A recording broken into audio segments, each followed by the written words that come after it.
Saludarles en esta nueva entrega para que ustedes tengan cada vez cosas diferentes, personas diferentes, testimonios diferentes y sobre todo estímulos diferentes. Hoy me place muchísimo tener como invitado a un caballero en todo el sentido de la palabra. A este hombre hoy lo estamos sacando de la casa grande y convirtiéndose más que en una persona de escucha, en una persona que habla, que proyecta, que transmite un mensaje.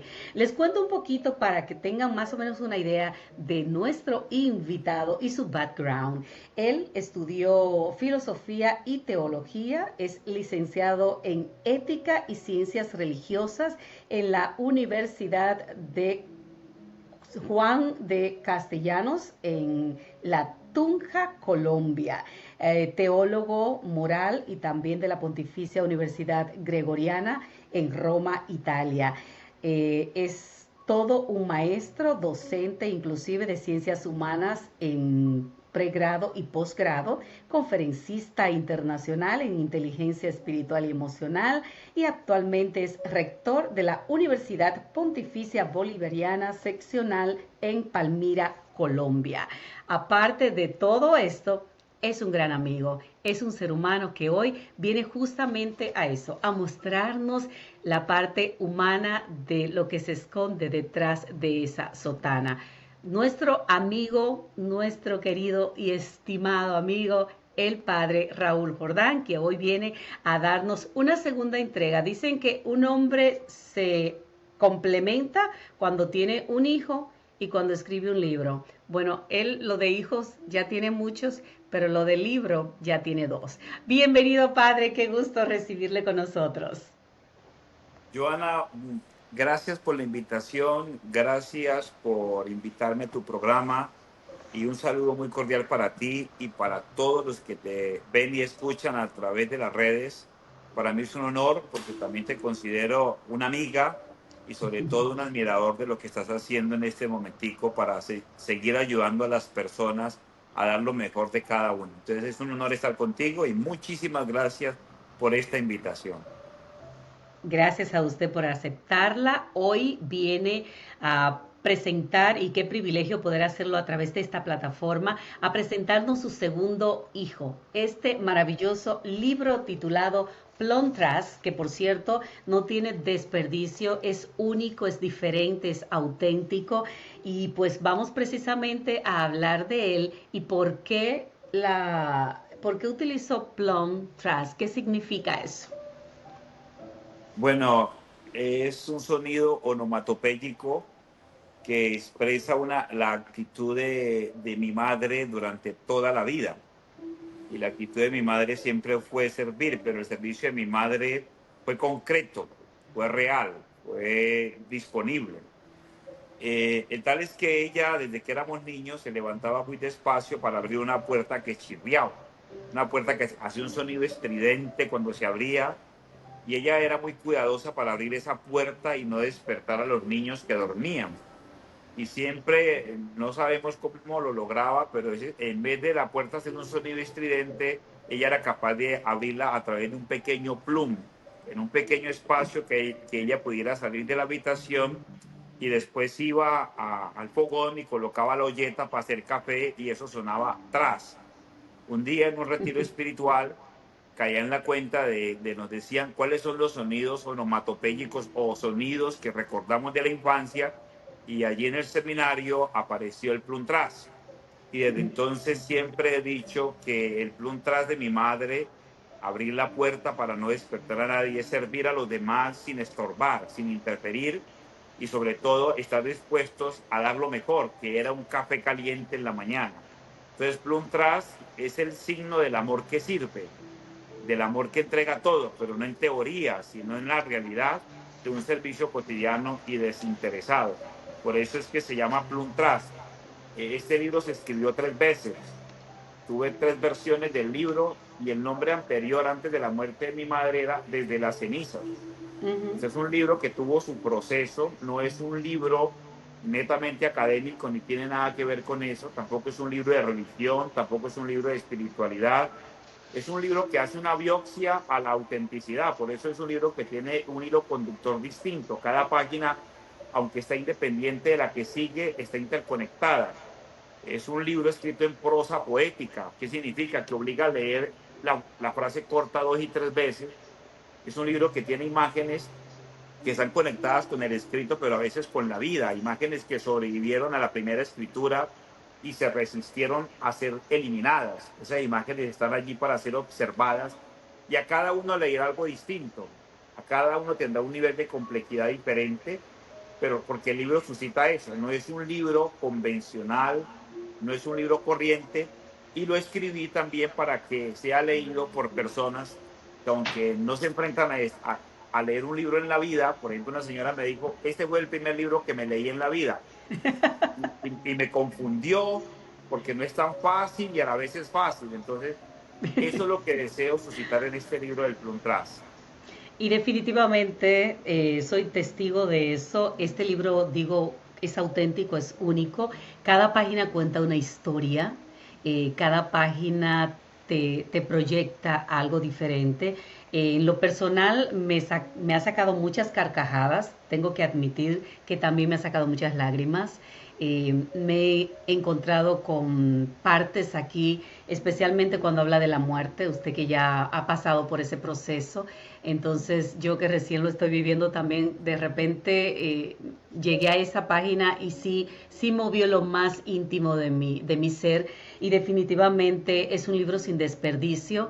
Para quien nunca ha leído un libro puede ser confuso, pero a la vez simple. Entonces, es precisamente por eso que la invitación está hecha para que usted también pueda obtener un ejemplar de este maravilloso libro y darse cuenta de la esencia que hay aquí. Hablemos de la letrina. Yo me identifiqué muchísimo con esto porque recordé mis tiempos también y, oiga, aquí entre nos, pero cuántas cosas interesantes surgían desde aquel punto. Bien, yo pienso de que nuestra riqueza fue diferente a las riquezas de muchos, Sí, para no llamarlo pobreza. Nuestra riqueza estaba simplificada en muchos escenarios y somos de una cultura en la que compartimos riquezas distintas. A veces nos comparábamos con la riqueza del vecino y nos considerábamos pobres. sí, Y la verdad que vivíamos en espacios donde habían carencias, y esas carencias también forjaron nuestro carácter. Y en medio de esas carencias vivimos con familias muy pobres donde pasamos algunas necesidades. No siempre comimos lo que queríamos y no siempre obtuvimos lo que necesitábamos, pero siempre encontramos padres, amigos, personas cercanas que fueron capaces de suplir algunas necesidades que tuvimos, y definitivamente eso forjó el carácter. El viaje a ese espacio del patio en tierra virgen, a hablar con Dios y pedirle un acto de magia para solucionar un problema de comida, esa oración sí, estuvo genial. sí, Sí. significó muchas cosas, y eso definitivamente ayudó a valorar muchas otras. Yo pienso que a veces con el tiempo uno, al tener lo que necesita, se olvida de dónde viene, y a veces uno, sin darse cuenta, porque esto es inconsciente, ¿no? Empieza a sentirse más que el resto o empieza a no valorar lo que tiene. Y yo pienso que importante es no olvidar de dónde venimos, lo que sentimos, lo que padecimos, porque definitivamente eso nos hizo mejores personas, y qué Correcto. importante es crecer a partir de eso. Esa es una experiencia, esa oración se generó de esa manera en un espacio de mucho tiempo. Es por eso que esta obra literaria, como la han llamado algunos, más que tener una crítica literaria, es que fue una manera de contar la vida de una persona común y corriente. Y qué bueno que el libro suscite esa capacidad de hacer mi propia reflexión, porque el libro no pretende que se centren en la vida mía, sino que cada palabra, cada gesto comprendido o incomprendido genera la capacidad de hacer reminiscencia. No tuvimos baño, para nosotros era muy emocionante que el día que mamá compró otra casa nueva, era sorprendente ver una ducha abrirse y un Ujú. baño vaciarse. Eran cosas que nosotros de niños no gozábamos de esos privilegios, y eso hizo que uno valorara cosas tan simples como tener una ducha. Hoy Así no es. damos, a veces nos bañamos, no damos gracias ni por el agua porque antes queremos más, y en una casa tenemos 4 y 5 duchas y se nos olvidó que vivimos en una casa donde tener una era un privilegio. Total, total. En todas las ilustraciones, que me encantan las ilustraciones que utiliza, porque como bien dice, cada una de ellas también nos transporta, nos ayuda a tener una imagen en nuestra cabeza acerca de lo que está transmitiendo por medio del mensaje. Pero son tantas las riquezas que podemos encontrar en este libro, que estuve haciendo algunas anotaciones y subrayando, por ejemplo, algunas que fueron, todo está muy interesante, pero una de las que más me encantó es esta que dice, la belleza y la simplicidad son el sinónimo de la verdadera riqueza. Todo confluye en descubrir que la belleza del verdadero alimento de la vida trasciende la estética del sagrado recipiente. Qué cosa tan profunda. Y con la imagen que lo pone, como lo ilustra. Bien, yo pienso de que hoy por hoy la espiritualidad nos tiene que llevar más allá de la cosmética. Muchas veces estamos más preocupados por el color de la iglesia, por los vasos sagrados, por el material, por los libros, y cuántas discusiones generamos hasta en Semana Santa por que la imagen esté tal cual como queremos. Y yo pienso que la simplicidad está en que Jesús celebró una cena sentado en el piso con un vaso rústico y con un pan en las manos sucias. Y a veces nuestra religiosidad vaya opaca la espiritualidad y ya no valoramos la belleza ni la estética. Ujú. ¿Cuántas parroquias preocupadas por cambiar el piso de mármol, los vitrales, las sillas, los ornamentos? Y se nos olvida que los pobres son bienvenidos. Yo creo que un pobre se siente incómodo y ofendido entrando a un lugar donde Jesucristo parece que viviera en un palacio. Yo no digo que la belleza y la estética no sean importantes, a todos nos gusta tener la casa organizada, pero por más importante que sea, eso siempre trasciende la presencia de un Jesús que se sienta a comer con sus discípulos con las manos sucias. Y la verdadera belleza está en reconocer la dignidad más allá de la estética. Hay una obra de Van Gogh que se llama Zapatos Viejos, que inspiró a Heidegger a hablar de la belleza y la estética. Y los zapatos viejos dicen que tenemos que valorar la belleza más allá de la estética y la cosmética. Hoy vivimos un mundo que habla mucho de la misericordia, pero surge de aporofobia. La aporofobia, dice Adela Cortina, es la fobia al pobre. O sea, sentimos que ayudamos al pobre, pero no queremos tocar al pobre, no queremos abrazar al pobre, porque el pobre huele feo, porque el pobre tiene las manos sucias. Y entonces a veces nuestra religiosidad inconsciente nos lleva a valorar más el recipiente, la cosmética, que la dignidad de los demás. Y yo pienso que eso es lo que yo pretendía decir y por eso el dibujo que tú tienes ahí a la mano es varias copas de oro y una copa de Sí, madera. sí. Y Dios sigue siendo la copa de madera sin desconocer las copas hermosas.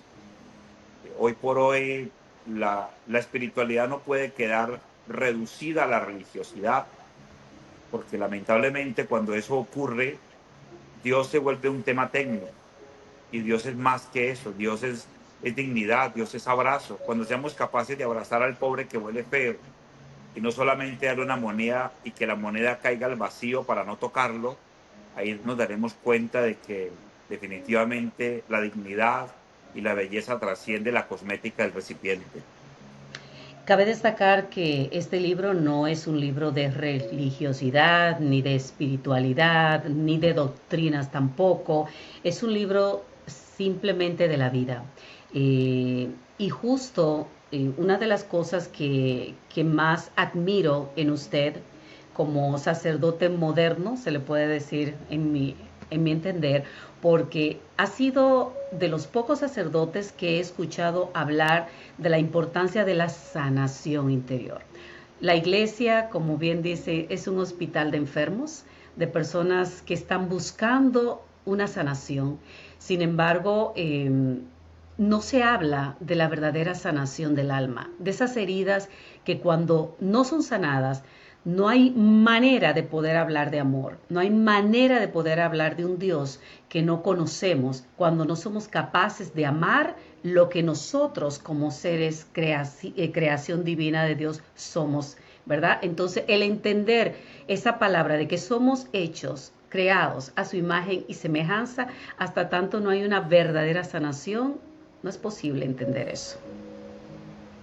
El subtítulo del libro, qué bueno que me digas eso, porque he presentado otras entrevistas sobre el libro y nunca me han preguntado de eso, porque inclusive el subtítulo da una pauta cuando Ujú. dice cuando el corazón abre la puerta del alma para sanar lo que estuvo oculto en la luz.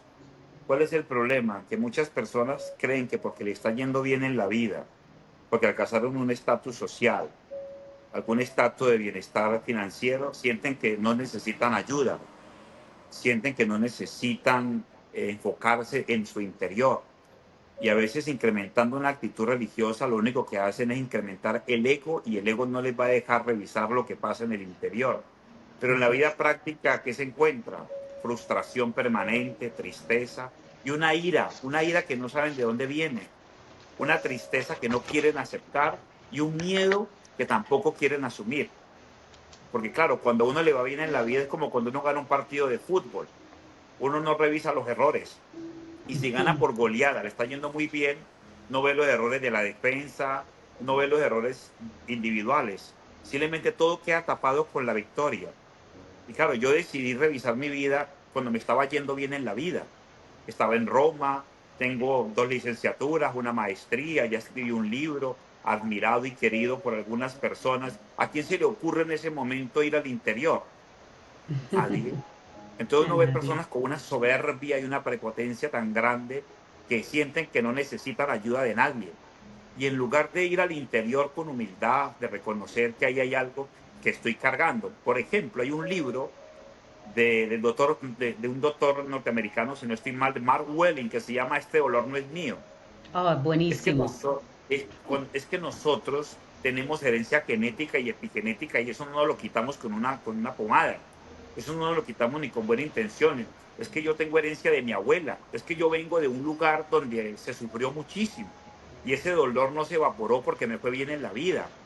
Esa tristeza no se evaporó. Uno cuando menos se da cuenta está repitiendo patrones genéticos, repitiendo la vida de mi abuela o de mi tatarabuela, vidas frustradas, infelices en matrimonios, tragedias permanentes. Pero como me está yendo bien, yo siento que Mm. yo ya he roto, he cambiado esa genética, ¿no? Eso sigue ahí porque sigo resignada o resignado, sigo cargando un dolor y la rabia que uno siente permanentemente de que el otro no haga lo que yo quiera, o la rabia y la ira que yo siento de que el otro, y es una ira disimulada y una sonrisa hipócrita, porque claro, entre más me va bien en la vida, más me hundo.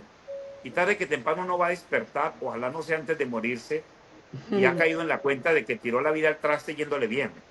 Entonces yo pienso que sanar es un acto obligatorio. Todos tenemos que sanar porque todos estamos rotos. Exacto. Todos, migrantes, no migrantes, inmigrantes o no migrantes, estamos rotos porque venimos de lugares donde se sufrió muchísimo y hay dolores que no mueren en una sola vida. Hay dolores que necesitan varias vidas para sanar. Y qué bueno decir que yo soy ese escenario de sanación. Escuchen, cuando digo varias vidas no me refiero a reencarnación, me refiero es a la herencia que yo le dejo a la humanidad, a los hijos, a los nietos. Me refiero es que la Exacto. abuela murió y está con Dios, una sola vida, creemos en la resurrección y la Pascua, pero la abuela dejó mamá y la mamá dejó hijos, la abuela dejó nietos y esos nietos han recibido el ejemplo de la abuela, consciente o inconscientemente. Y ese dolor de la abuela, que lamentablemente la llevó a la tumba, que la enfermó, que le dio cáncer, porque cuando uno no acepta, por ejemplo, un cáncer de estómago está cargado de miedo y de tristeza, de ira, y eso siempre va al cuerpo. Eso no lo digo yo, ni eso lo dicen los médicos, las Claro, neurociencias. Hay claro. que estudiar neurociencia para identificar que gran parte de nuestras enfermedades, como dice Joe Dispensa o como dicen otros científicos, las producimos nosotros mismos. Y eso no depende de las opiniones. Entonces, claro, tenemos hijos y esa es nuestra herencia. Y a veces nuestros hijos van cargando lo que yo construí y lo que construí a partir de la inconsciencia. Entonces, qué bueno ir al interior y sanar.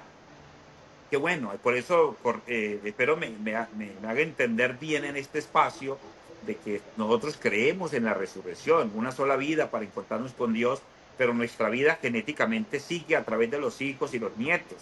No se trata de hacer ejercicios esotéricos o ir a escenarios que no queremos, porque esos son escenarios espirituales, sino es genética, es laboratorio. Uno Exacto. tiene la nariz del papá, uno tiene la oreja de la mamá, uno tiene los ojos de la abuela. ¿Qué significa eso? ¿Será que solamente nos dejaron los ojos y la nariz? No, hay información que tenemos y que no somos Genética. conscientes. Totalmente, y eso es de las cosas con las que tenemos que seguir trabajando y me encanta, vuelvo y le repito, porque usted va en esa línea de la sanación interior. Acaba de mencionar a Joe Dispenza, que es uno de los grandes neurocientíficos que está trabajando tanto en ese sanar, en ese conectarnos con nosotros. Nosotros que estamos integrándonos en todo esto también de la sanación interior, que tanto hablamos a la gente, de la importancia de aprender a respirar profundo, a estar en el silencio, aprender a entrar en ese aposento que es nuestro cuerpo, nuestra mente, callar tanto ruido mental. Muchas veces nos ven como gente esotérica, gente rara, gente que está fuera de las cosas de Dios y en cambio pues estamos viendo ese despertar de nuestra iglesia, de la importancia de la sanación y de entender que aprender a respirar correctamente y conectarse con nuestro ser es tan fundamental como comer cada día. Así como alimentamos el cuerpo, también necesitamos alimentarnos espiritualmente para poder sanar todas esas heridas y traumas que venimos arrastrando. Um, y dentro de ese mismo contexto, me encantaría que nos hable un poquito acerca de la gente que tiene la creencia de entender que solamente la Biblia tiene la verdad, que yo no leo otros libros porque para qué voy a estar leyendo libros que no son bíblicos, libros que no me están diciendo algo similar a lo que es la Biblia. Por ejemplo, en este caso, con su libro Plantras y con otros tantos libros de autores que han sido iluminados por ese poder divino de Dios para poder proyectar el mensaje desde otra perspectiva. Bien, es que la iglesia lo dice, pero hay gente que se ofende hasta con la doctrina. Hay gente que cree saber qué es la doctrina y cuando les hablan de doctrina se enojan. Por ejemplo, lo que tú estás diciendo está en la Dei Verbum 10. Dei Verbum es el Concilio Vaticano II, doctrina pura de la iglesia. Dei Verbum 10, que significa palabra de Dios. La gente a veces dice sapere aude, atrévete a pensar. Y el sapere aude de Kant es por tus propios medios. Porque la gente dice inconscientemente, si le puedo pagar a alguien para que piense por mí, ¿por qué tengo que hacer yo tan fastidiosa tarea? Entonces la gente supone que la doctrina es la abuela o el padre de la parroquia que se le ocurrió o el pastor. No, la doctrina está ahí, pero no la leemos directamente. Entonces nos ofendemos cuando nos dicen esto. Lo que tú estás diciendo, Dei Verbum 10 dice, la palabra de Dios se constituye por dos cosas, por la Biblia y la tradición. Y la tradición es lo que se va interpretando en la historia a partir de la luz de la palabra. O sea, lo digo con toda la autoridad del magisterio. La Biblia no es toda la palabra de Dios, pero es la clave para entenderla, es la clave hermenéutica. O sea, la Biblia no es toda la palabra de Dios, porque la palabra de Dios, dice la iglesia de Verbum 10, es la Biblia y el magisterio. Y el que interpreta, el magisterio también interpreta. Porque es que Dios no dijo todo como en las páginas amarillas, o sea, de que ya todo está aquí escrito, no, cuidado. Además, si uno va a la Sagrada Escritura, ¿de dónde saca la iglesia? A diferencia de la doctrina de algunos hermanos separados muy queridos, es que ellos piensan que toda la palabra de Dios está en la Biblia. Ojo, el catolicismo no dice que toda la palabra de Dios está en la Biblia, porque dice que la palabra de Dios es escrita y transmitida. O sea, si vamos a la doctrina antes de hablar de lo que te quiero decir. Y si uno va a los textos de la Pascua que hemos celebrado estos días, Juan 21, 25 y Juan 20, 30 y Juan 21, 25. Juan 21, 25 dice, y Juan 20, 30, que no todo lo que está ahí escrito es lo que Jesús hizo. Que si uno quisiera coger todo lo que Jesús hizo, no alcanzarían los libros del mundo. Y Así dice es. que Juan 21:25, que Jesús hizo otras cosas que no están escritas en este libro. Entonces, ¿qué significa? Desde la doctrina, hay católicos que tal vez al escuchar este programa tuyo ni siquiera se daban cuenta de esto. Y si yo no hubiera citado Dei Verbum 10, nos hubieran tratado de herejes. ¿Por qué? Porque Sí. seguramente hubieran sentido que, no, que cómo estamos diciendo cosas que no dice la iglesia, pero lamentablemente ni siquiera sabemos lo que dice la iglesia. Entonces, si eso es así, por eso el Papa Francisco y los papas lo que hacen es cómo iluminamos la realidad desde la palabra. Porque es que Correcto. nosotros no creemos en un libro de texto, sino lo que está detrás del libro de texto. Inclusive Benedicto XVI, que es consciente de esta doctrina del concilio, termina diciendo, no se comienza a ser cristiano por la aceptación de una doctrina, no se comienza a ser cristiano por la aceptación de unos principios morales, sino por el encuentro con una persona. Jesús no se reduce a un libro de texto. Jesús es una persona que viene al encuentro de cada uno de nosotros y que su palabra sigue viva y eficaz. Vino nuevo y odres nuevos. Pero queremos servir buen vino en odres viejos, con mentalidades viejas, como pensar que todo lo que Dios quiere ya está escrito en la Biblia. Y la Biblia es Así una es. clave. Inclusive los errores que hemos tenido al leer el Apocalipsis, graves, porque ni siquiera hemos entendido qué es el libro del Apocalipsis. Entonces yo creo que hay un tema aquí muy importante y es comprender de que Dios sigue hablando. Y sigue hablando con el que Él quiera sentarse a conversar. Si aceptamos que Dios sigue hablando, que habló con San Juan de la Cruz y con Santa Teresa de Jesús y le dijo cosas que no estaban necesariamente escritas en la Biblia. María Luisa Picarretta es una italiana que ahorita es sierva de Dios, diario de la Pasión, que Benedicto XVI en la década de los 90 levantó para que ella fuera elevada sierva de Dios. Tiene una conversación con Dios que no está escrita en la Biblia. O sea, que lo que Dios le dice a María Luisa Picarretta no es un decálogo de versículo por versículo por versículo. Inclusive a mis hijos predilectos, que es el del padre Gori. O sea, Dios sigue conversando con las personas, habla contigo y se detiene a conversar contigo en un paisaje. Pero claro, yo entiendo que la palabra de Dios es la clave hermenéutica para saber con qué Dios estoy conversando. Pero qué bueno saber Exacto. que Dios sigue inspirándonos a escribir, a iluminar y a acompañar y que no somos marionetas ni máquinas que solamente repiten como loro lo que está escrito. Y por Correcto. eso empecé con la doctrina antes de que nos quemen el leña verde para que entiendan de lo que tú estás diciendo y el nivel de profundidad que tiene. Exacto. Muchísimas gracias por la explicación. Vamos a invitarle a la gente. Es que hay tanto. A mí me encantaría poderles leer algunas de las tantas maravillas que hay aquí, pero que por cierto, la manera en cómo lo ha escrito, como bien dice, es toda una poesía. Entonces lo que tenemos algo de loco y de poeta, pues nos identificamos mucho con esto, Porque es porque que la vida es poesía. exacto, A mí me encanta San Juan de la Cruz porque Juan de la Cruz decía la manera correcta y Santa Teresa de hablar de Dios no es la teología, siendo importante, sino la poesía. la Y por poesía. eso vayan y cojan a San Juan de la Cruz y es más enredado que el padre Raúl. Y si usted quiere leer La noche oscura del alma de San Juan de la Cruz, Sí. usted lee un poema de esos y usted siente que no entendió y quiere que le lean tras líneas. Pero San Juan de la Cruz, muero porque no muero. O sea, ¿a dónde te escondiste, amado mío, y me Sí, dejaste con gemido? Como el siervo huiste habiéndome herido. Entonces, la una poesía belleza. nos reta, nos desafía, porque uno quiere leer entre líneas. Paso uno, Claro, paso otro. Pero la poesía te rompe el esquema y te total. obliga a pensar dos veces. La poesía te obliga a pensar tres veces. Entonces, un libro en prosa, la gente no está adaptada para pensar dos veces, les cuesta. Y el ideal es que cueste. Yo los reto que Exacto. compren el libro de San Juan de la Cruz, La noche oscura del alma, o los poemas Mm. de Santa Teresa, y lo lean de entrada y van a sentir que perdieron el tiempo porque no entienden nada. O sea, yo soy más simple de escribir, pero claro, muero porque no muero. O sea, uno Bello, dice, ¿qué es lo que está diciendo aquí? Y resulta que lo que están hablando es que Dios habla en poesía, pero nosotros no total. somos de poesía, estamos tan acelerados que queremos que nos digan ya lo que quieren decirnos y resulta que ojalá recuperáramos la poesía y el arte. Mire, una vida como la que hemos vivido cada uno con sus dolores, con sus tristezas, escrita en poesía. Miren los salmos. Los salmos es poesía. Total. Para hablar del dolor y la tragedia, lo hablan en poesía. Por eso usted coge salmos que no entiende. Y usted coge un salmo y dice, ¿qué es lo que quieren decir aquí?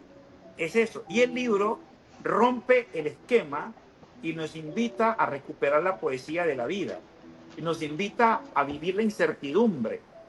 Nos invita a abrazar el misterio, porque el libro no tiene que ser claro, porque es que la vida no tiene que ser clara. El libro no tiene que tener un hilo conductor, porque es que la vida nos salta. Y hay veces que nos Exacto, retrocede y a veces exacto. nos hace avanzar. Y todo es poesía. No, y qué manera de hacerlo, porque nos reta, nos insta a tener que reflexionar. ¿Y qué es lo que quiere decir aquí? Repetir nuevamente hasta llegar a encontrar el punto central. Por ejemplo, esto donde dice, en el reino de las ilusiones los magos desconfían de los trucos ajenos, pero entre telas y oscuridades se esconde el haz de su verdadera identidad. ¿Qué tal? Bello, o sea, es una cosa maravillosa. Yo de verdad me lo leí en 2 noches, pero lo he estado repasando y repasando porque es un libro sin desperdicio, una forma muy única, muy auténtica, muy original para que podamos entender la vida de una forma mucho más sencilla. Vamos a seguir haciéndoles a ustedes la invitación de que consigan este libro. ¿Dónde lo podemos adquirir, para? Bueno, primero que todo, yo envié ya unos ejemplares al estado de Virginia, que gracias a Dios tú lo tienes y me alegra mucho que lo tengas en tus manos. Sí, Pienso que a través de ti, tu canal, se pueden poner también de acuerdo con Evelyn excelente. Portillo. Yo publiqué un video que tú puedes también, si quieres, repostear, donde Ok, aparecen unos contactos en Virginia. Y por supuesto que desde este momentico, sin que nos hayamos puesto de acuerdo, puede ser tú también un contacto para la publicación. ya lo Acá en soy. Colombia ha sido un éxito, te agradezco mucho. Acá ha sido un éxito, fue impresionante en la catedral, la gente haciendo fila para comprarlo y después las llamadas y los mensajes que me han entregado de la gente que me dice que han lagrimeado, que se han confundido, que se han reído, que yo no sé qué quiso decir. Y yo le dije, qué bueno que esté pasando eso, porque uno a veces lee un libro y ¿sabe cómo reduce un libro? A dos Ah, frases. Hay libros que nosotros leemos y solo citamos una frase toda la vida. Es que como imagínate. dijo Aristóteles en la política, y uno cita 2 líneas. ¿Y qué más dijo el libro? No, me importó esas 2 líneas. Entonces uno los libros los reduce a 2 líneas, a una frase entre comillas o a 3 frases. Uno nunca cita las 200 páginas. Pero para mí es un éxito de que la gente esté en crisis, de que la gente, el libro puede generar ira, alegría, tristeza, llanto, puede ser que uno lo ponga a un lado y después vuelva y lo tome, y puede sentir que no entendió nada, porque eso es el objetivo del libro. Entonces, la gente me manda el mensaje, usted me puede clarificar qué significa esto. Y yo le digo, fantástico. Y me dijo, ya entendí, porque yo había entendido otra cosa. Y le dije, y lo que entendiste también es. O sea, porque es que el libro no está amarrado, porque yo ya perdí el control del libro. Para mí Ya, es un libro, no porque lo haya escrito yo, es un libro extremadamente apasionante, porque muy. es un libro para ponerse en crisis. O sea, no es un libro, le aseguro que no han leído 2 libros, y no porque yo lo he escrito como este, que genere eso, que genere que no entendiste, pero que sí entendiste qué es lo que quiso decir. Y eso ya es pensar, eso es Exacto, neuroplasticidad, eso ya total. es salir de la zona de confort y decir, necesito que me expliquen. Y si le preguntas al vecino, dice, yo creo que significa esto. Y el otro dice, pues yo no sé, pero yo entendí otra cosa. Eso es el Tras. Es un libro Y para es ponernos en crisis. Y es exactamente lo que ha sucedido. Yo lo recomiendo 100%. Vamos a colocar los números de contacto para las personas interesadas. Ya lo tenemos aquí en Virginia. De hecho, yo me ofrezco con todo gusto. Las personas que quieran conseguir el libro, nomás contáctenme y pues vamos a hacer todo lo posible para que ustedes lo tengan también en sus manos. Vamos a poner aquí también contacto de cómo la gente se puede poner en contacto con usted a través de sus redes sociales, porque usted es una persona súper activa y siempre está compartiendo también a través de sus redes mensajes que nos ayudan, que nos son como esa medicina para el alma que necesitamos día con día. Muchas gracias, te agradezco muchísimo. Y aquí estoy. Y el libro está para que se dejen leer por él. Y para que se dejen Excelente. leer por él. Y cuando entiendan y vamos comprendiendo la poesía y la prosa, van a entender de que la poesía y la prosa no tienen que ser comprensibles, porque el objetivo de la poesía y la prosa es hacernos pensar desde todas las emociones que puede generar una frase, y el libro es para pensar. No es un libro ni para felicitar, ni es un libro ni para decir, ay, me gustó cómo quedó escrito, este muñequito no me gustó, no, porque eso sería lo más superficial. El libro es para pensar, para ponernos en crisis, y va a generar un montón de reacciones positivas, negativas, pero es eso el libro, es eso. Excelente. Le agradezco infinitamente. Doy gracias a Dios por su vida. Gracias a Dios por esa inteligencia que le ha dado. Gracias a Dios por ese legado que nos da a nosotros a través de usted. Y pues siga adelante. Todos vamos a seguir unidos en oración, dando gracias a Dios por su vida para que siga creando más y trayéndonos más contenido que nos ayuden a poder despertar de ese letargo tanto emocional como espiritual que traemos. Gracias, Padre Raúl. Dios te bendiga y bendiga a todos los que te ven y escuchan. Gracias, un abrazo fuerte y a ustedes, mis amores. Ya saben, el libro lo tenemos aquí en Virginia, Plum Trust, pero también lo vamos a poner en contacto con el padre directamente para aquellas personas que se encuentran en otros países y que quieren igualmente obtener este maravilloso y valioso libro. Gracias a todos y será hasta una próxima. Gracias.